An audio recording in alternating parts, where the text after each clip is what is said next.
3D Cruella de Vil and Furry Little Dog Print Acrylic Nail Art Tutorial by Hotpinkzebrapolish. Hi everyone! In today's video I'm going to be showing you the Cruella video that I've been mentioning in my Disney Villains series that I've been doing, which was shape-shifting, but this one I just kind of threw in there because I have a couple Cruella videos, or a Cruella video that I'm doing on my art channel, and I wanted to just kind of connect something with, and I have done a 3D Cruella in the past, but I just decided that I'd kind of update it and do it again because that was one of my very first 3D videos from forever ago. If you would like to watch that one, I will put it in the description box below so you can check that one out and kind of see the difference. But this one, it's Cruella on one nail and then just flocking powder furry dog prints on the other nail. I really like doing this, and I have a pair of shoes that I painted that is Cruella themed with dog prints on my art channel, so I'll put a link to that in the description box below. They're really cool and I'm wearing them to Disney on a little vacation that I'm taking. So I hope you guys like this, and don't forget to click subscribe to see all my future videos as well. So to begin the Cruella nail, I'm going to start with a green background.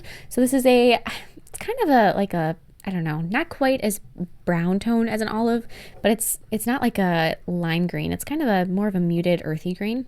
This green is probably one of my absolute favorite colors, which I know people are going to be like, what? Green? This green specifically? I don't know what the deal is. I absolutely love green, and I wear green quite a bit. I don't know if you guys have, I don't know. I wear green a lot. I love green. It's one of my favorites. Anyways, so I'm going to, after I got that color on there, I encased the nail with a layer of clear acrylic. And after I've got that and it's all encased and done and good, I'm going to be filing the nail with my e-file into shape. And I turned this nail into a ring, which if you guys are curious, I can post a link to that video on how to do that as well in the description box below. But I was just so excited because it does look very good with the shoes, so I was going to wear that ring as well. So I just wanted to mention that I also turned this nail into a ring so that I could wear it, because I don't know, I'm pretty excited. I love Cruella. So now I'm going to begin sculpting out all of where she's got skin, which, because she's got, really not too much of her shows for her skin. It's her face, her neck, and then just the little bit of her chest that shows, because she's got a v-neck dress, so a little bit of her chest shows. So just a little bit. You want to do that with white first. Now this is dependent on the kind of cover pink that you have, or if you have a nude acrylic that is the right color, go for it, use it. If it's opaque, you don't have to worry about that layer of white. If you're using a color of cover pink like I am right now, as you can see, that has it's semi-opaque, it's not going to cover the green, so she's going to have this weird green hue to it. Then you're going to want to make sure that you add just sort of a base down, which is that white acrylic, so that that green background doesn't show through and it looks like it's, I don't know, it just looks so much better if you do it this way. So after I did one coat of cover pink over everything, I added another coat over just her face, and then while that was still a little bit wet, I used the tip of my brush to sort of press in where her eye sockets are. And then I also added a little 3D nose for her. She's got a very pushed up, very triangular, just very sharp looking nose, so you want to make sure that you add that. Very easy to do. Just place the bead down and then just sort of press it back up towards her forehead. I don't know if that makes sense. I hope it does.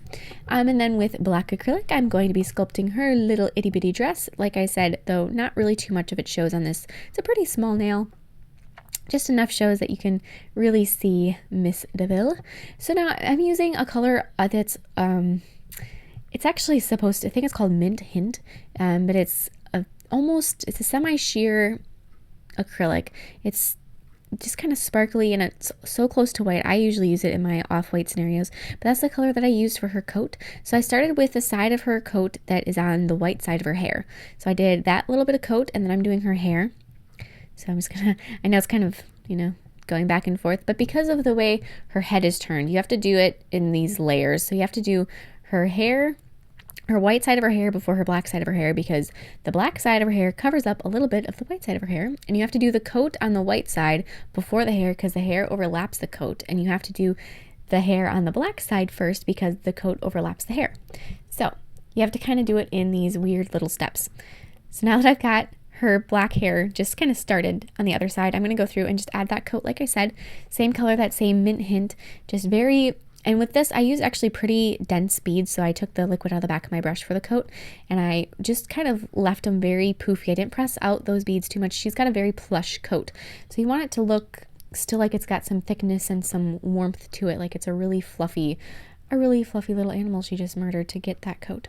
So after all your acrylic is done, then I'm going to take some white paint and I'm going to start highlighting her hair on the white side. Make sure that it looks really, really bright, especially since you want it to look much brighter than that coat is, especially if you don't have an off-white acrylic.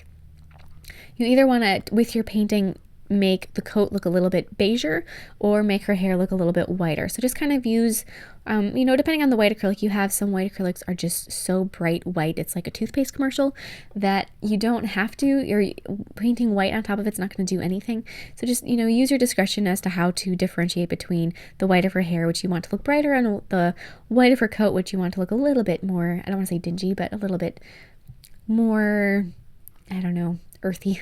So then with a black paint, I also kind of just fixed up her hair. Since that acrylic was fairly thin, it didn't, wasn't, just needed some paint on top of it. And then I'm going to, with black still, I added her eyebrows and the outlines of her eyes. And then I filled in her eyes with white. I added some green eyeshadow on her that's a little bit brighter than the shade of the background of the nail. Same thing. I want her to look really bright on here.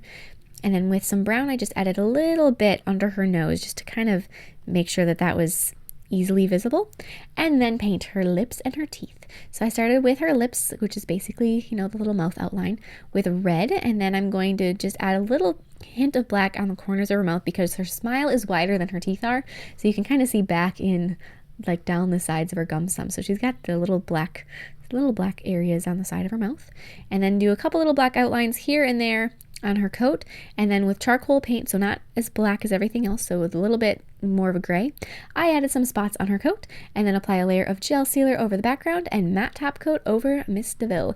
And I know that she never actually has a spotted coat. That was actually something that I sort of struggled with, but whenever I was looking at images of Cruella, there was this one that always stuck out at me where she's wearing this spotted coat, which she doesn't have because she doesn't actually get the puppies, but I loved it, so that's the one that I went with, and I don't know, I like it. So then on the other nail, on the little furry dog print nail, I'm going to start with a layer of white acrylic and then encase that. So this nail, it doesn't matter so much. You could have just done a layer of clear and then painted it with white. Same thing with the green. Anytime you do just a single color acrylic nail, if you guys don't have that color and you have a gel polish will work perfectly fine. You can just do a clear nail and then paint it with gel polish. I do that on occasion, that you guys may have noticed. Every once in a while I'll be like, I just am going to paint this thing.